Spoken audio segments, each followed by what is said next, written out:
Hey folks, it's IO Ether, and we're back playing some more World of Tanks. So as you can see, this Cadet 111, he's a good friend of mine, and he's in his T-150 and Tier 8 battle on Redshire. This is a encounter map, encounter battle. Wow, I'm not awake yet. This is one of my favorite maps to scout in Redshire because it's a great little spot at H0 where you can just light up the entire cap and either defensive line and let your team do all the work. Free XP. But this is not going to be one of those games. None of these guys are in a scout tank, except for maybe the Cromie, so we'll see how this goes. Cadet's got two friends with him, both in Tier 6s. One's in M6. Great Tier 6 tank.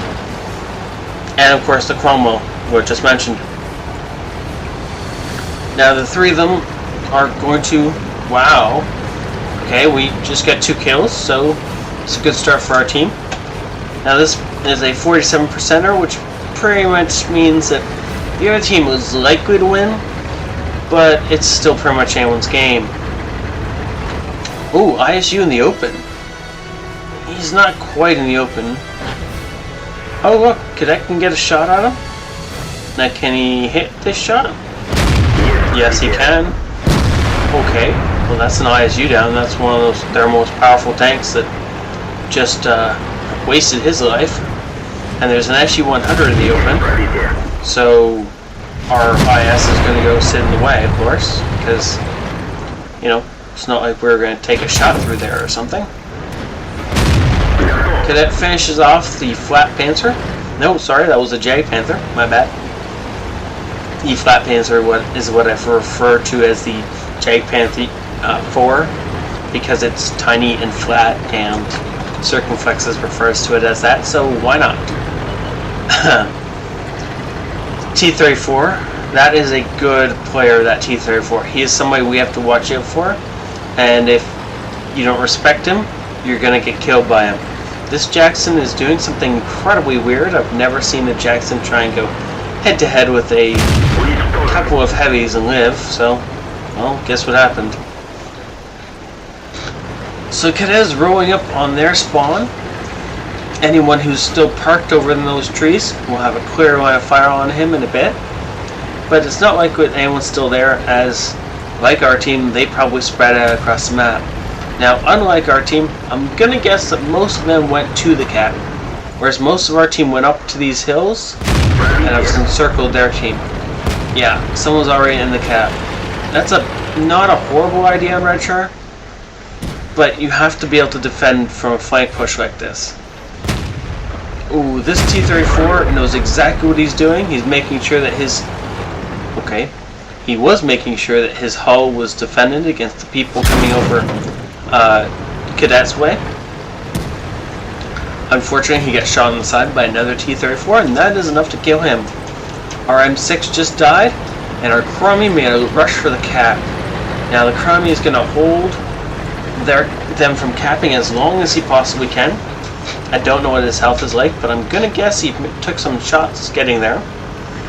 So he's going to make them stall, and make them try and concentrate on him instead of worrying about his team as we creep up all around them.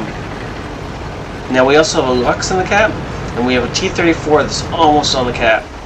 We don't actually want the T-34 on the cap, we want him near it, defending him. Lux unfortunately died, but our Cromie is still up there and doing work. They have a T-32 and a Super Pershing on the cap, so that's what the Cromie's trying to face off with right now. Cadet's blind firing, hoping to kill the KV-1S they injured. If he does kill it, then it would definitely be a great blow to their team. Now, when we started, this was a 49%er, or 47, whatever.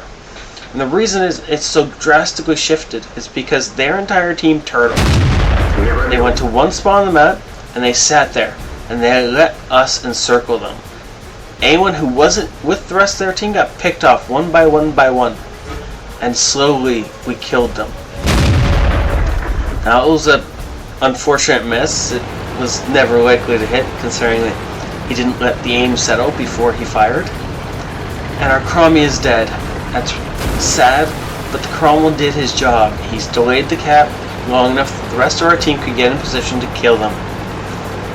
Now, Cadet is coming in from the flank, and T-150 fired into the side of any tank is going to hurt like you wouldn't believe.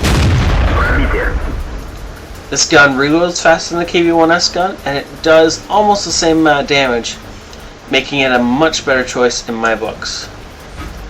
Ooh, he's got the back end of this T-29. If this guy doesn't move, he can do serious damage to this guy. Or he can fire prematurely. It's okay, Cadet. Many people have that problem. I didn't just do that, I'm sure. See, almost 300 damage per shot. It fires every, I want to say 9 seconds. Something like that, whereas versus the KV-1S is 13 seconds. Much better gun as far as I'm concerned. That was a great game. 1800 experience for that game. It was a daily double, but still totally worth it. Confederate medal, and yeah, here in that Confederate, you'll see he had top experience on his team. Not really surprising. 2,170 total damage done. That's better than the tier 8s that were on his team. And considering he was in the tier 6 tank, bottom of tier, and still slugging it out with the big boys, that was a pretty sweet game. More damage than anyone on either team, for that matter. 13 shots fired, 10 of them hit, 8 of them went in for that grand total. That's why I love the T-150. Such a powerful gun that fires faster than you really think it should. Potential damage received wasn't that great, 630. Got a little bit of spotting damage off, but mostly it was that sheer damage output at such a low tier that carried this game for the team and for him. 20k credits, that would have been more if it had been premium, but for 5 minutes of work, totally worth it. Thank you, Cadet, so much for sending this in. Thank you guys for watching and hitting that like or subscribe button. I will see you guys next time in this IOE threat.